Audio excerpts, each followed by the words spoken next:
Bem, meus amigos do Vale do Ribeiro, estou recebendo o doutor André Moreira, CRM 96971, para o nosso tradicional bate-papo no Espaço da Saúde. Muito assunto interessante, como sempre. Vamos começar, doutor André, a falar da infecção por Covid, que fornece uma imunidade. Como é que é esse estudo? Muito bom dia, amigo ouvinte. Bom dia, doutor Cristiano. Mais uma vez, é um enorme prazer poder participar aqui com vocês. E agora, 17 de fevereiro, foi publicado um estudo relacionando a imunidade da doença, o Covid, né, com a imunidade da vacina. E como é que eles fizeram isso? Eles viram, por exemplo, quem pegou a doença, mas não tomou a vacina, e quem tomou a vacina e teoricamente não tinha pego a doença. Quem tinha as duas imunidades, da doença e da vacina, foi colocado de fora do estudo. E eles viram o seguinte, que essa pesquisa que foi publicada no Lancet, da Universidade de Washington, viu que a imunidade da doença, da própria doença, era igual ou superior à da vacina, mas que tinha que se tomar muito cuidado para que isso não servisse de estímulo para a pessoa querer pegar a doença, né? Claro, porque aí você pode ser um daqueles que vai parar na UTI, vai saber, né, quem que é o sorteado da vez. E realmente é um assunto que um pouco polêmico, né? Porque realmente você dizer que a imunidade da doença é igual ou superior da vacina, mas não foi testado nas variantes do Omicron. Ainda a primeira cepa do vírus foi testado, a primeira variante do Omicron, mas nas demais variantes já não. Então, assim, eles só ressaltam que é para tomar muito cuidado com essas afirmações. Esse estudo foi uma coletânea, né, de 65 estudos de 19 países. Então, quer dizer, não foi só um local, foram em vários lugares do mundo e chegaram nessa conclusão. Bom, vamos abordar outro assunto aqui, está na moda hoje, a vitamina D. Verdade. Além da saúde óssea, dizem como é que é o papel dela no câncer, na Covid, etc. Esse estudo eu achei bem bacana. Na realidade, foi uma entrevista, né, que a Sociedade Americana de Cardiologia disponibiliza com os especialistas. E foram entrevistados aqui o Dr. Hollick, que é a maior autoridade em vitamina D do mundo. Dr. Hollick foi quem conseguiu identificar pela primeira vez a vitamina D no sangue. E ele é considerado hoje a maior autoridade em vitamina D. E participou também dessa entrevista o Dr. Johan Mason, que é da Universidade de Harvard. Eles estavam discutindo, como o senhor mesmo colocou, o papel da vitamina D. E o Dr. Hollick, que é a maior autoridade da vitamina D, comentou o seguinte, que a vitamina D ela tem que passar pelo fígado para ser ativada e também pelo rim, para ter os seus metabólitos ativados. E originalmente, né, a vitamina D é muito importante para a saúde dos ossos. O principal papel da vitamina D que se conhecia era a calcificação, né, formar osso. E aí o que ele reparou foi o seguinte, mas existe receptor de vitamina D em todos os órgãos. Por que esses receptores estão lá? Uma boa pergunta. Por que o fígado, o rim, o músculo, por que eles têm receptor de vitamina D? E aí ele foi desenvolver outras pesquisas.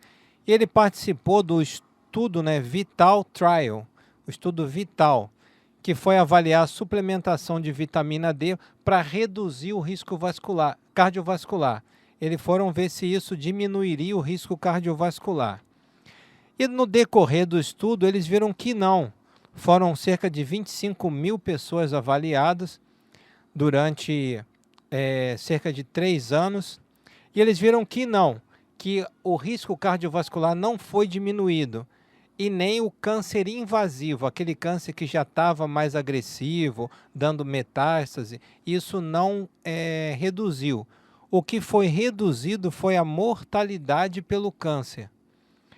Isso foi um dado interessante que mostrou o seguinte, que no caso do câncer em si, houve uma redução de 25% na mortalidade.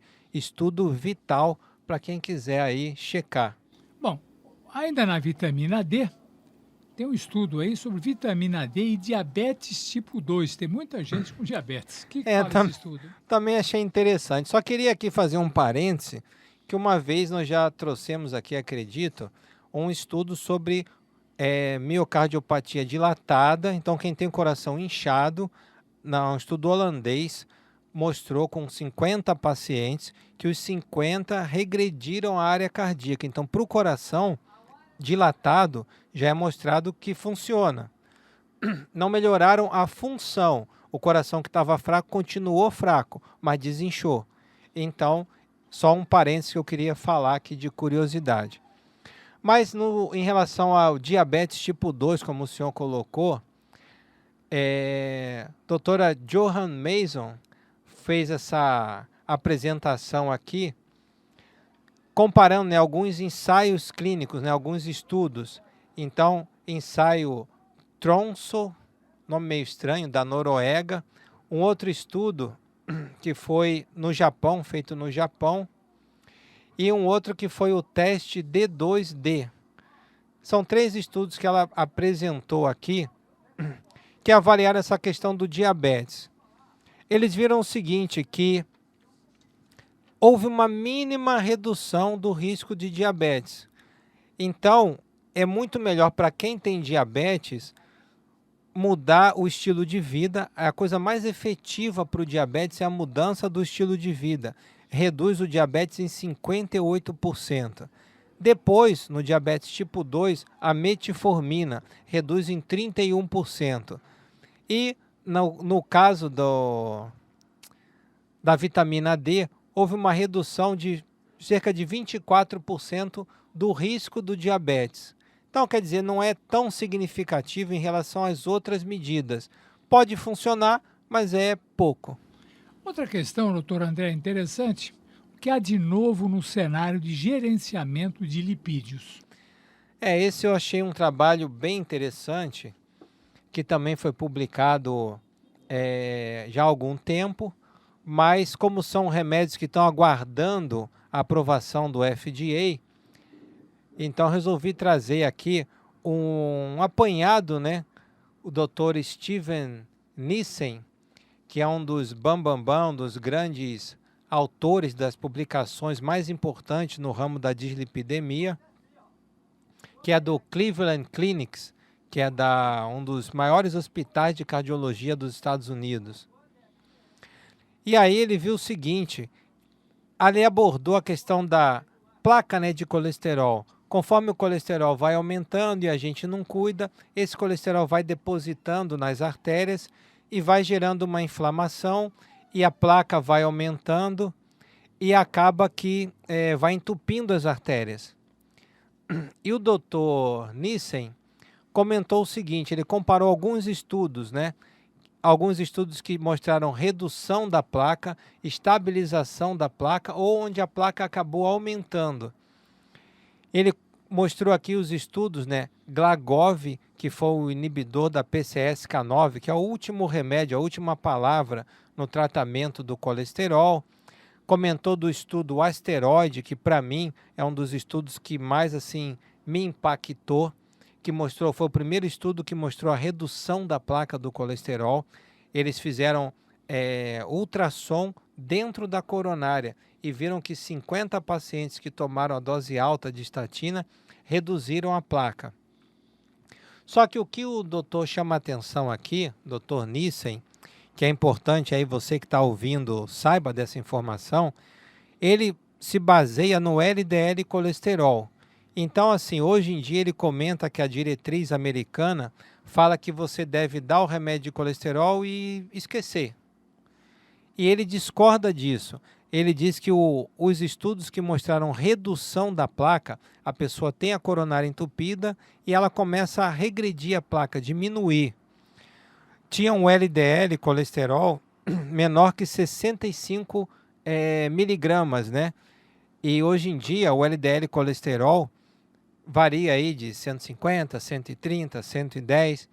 Então, quanto menor o LDL colesterol, ele chama a atenção aqui, menor o risco da placa, mais a placa tem chance de regredir ou até mesmo, né, mesmo que não regrida, ela estabiliza, ela começa a ficar com uma membrana protetora mais dura, que diminui o risco da placa romper e causar um infarto.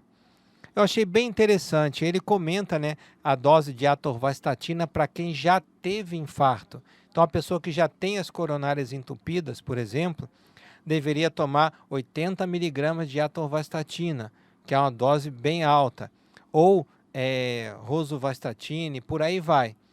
Então, é bem interessante. E para quem não consegue atingir essas metas, tem intolerância, aí que entra a sua pergunta no começo, o que é de novo, né? Então, tem alguns remédios que estão sendo lançados que são, na sua essência, anti-inflamatórios, que agora está tendo uma nova corrente de abordar o infarto, de abordar a placa do colesterol como uma questão inflamatória do vaso. E aí está vendo o ácido bempedóico, que é um novo remédio que está vindo por aí, que não tem a mesma potência da estatina para colesterol, mas tem uma alta potência anti-inflamatória.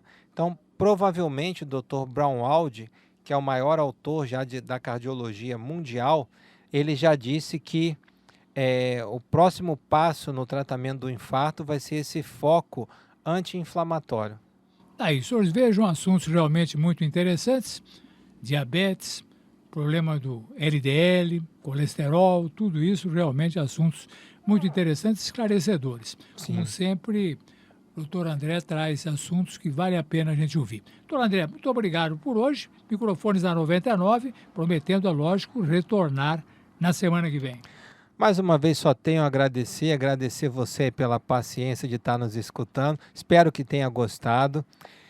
São assuntos realmente interessantes. Para quem já tem essa história do colesterol menor que 65, é para quem já teve lesão. Então, quem tem algum grau de entupimento arterial. Para quem não teve, vale as medidas tradicionais mesmo. É um assunto ainda um pouco controverso, mas sem dúvida alguma, esse aqui é uma das maiores autoridades no assunto. É isso, forte abraço. Muito obrigado, semana que vem tem mais.